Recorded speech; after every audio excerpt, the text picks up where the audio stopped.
Tingnan natin guys. Ganon.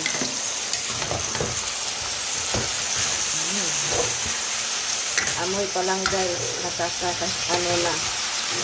Okay. Sarap. So after that one guys, lagyan natin siya ng black sauce. Para hindi naman magputla yung niluluto natin. So after this one, lalagyan din natin siya ng sauce abalone. Ayan. Sauce abalone ang nilagay ko, ha? Sarap. Okay. Tapos, after that one, hindi magpahuli ang mushroom natin. Lagay na natin lahat ng mushroom. Adobong manok na may mushroom. Okay? Chinese style ni siya, guys. Okay? Tapos, i-mix lang natin siya.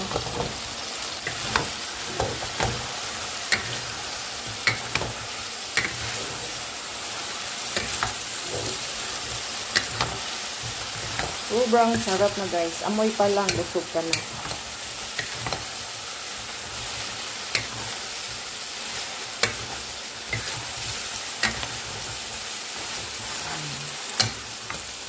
Okay.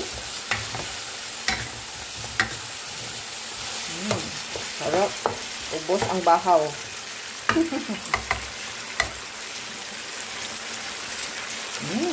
Sarap. So, tapan natin siya ulit.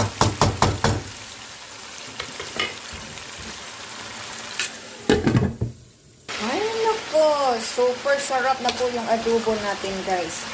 Oh my God. Ubos ang bahaw. So, guys, ganun na siya. Kalami. Ay. Ganun ako magluto ng aking paboritong pagkain na adobo. Chinese style, guys.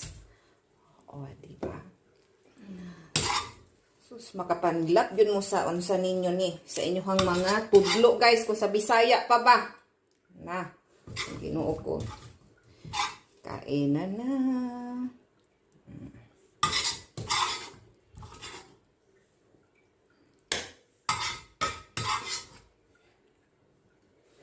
Super, super sarap yun talaga siya, mga lods. Uy! After that one, ganun mo lang siya, mga lods. Done na. Thank you for watching, mga lods.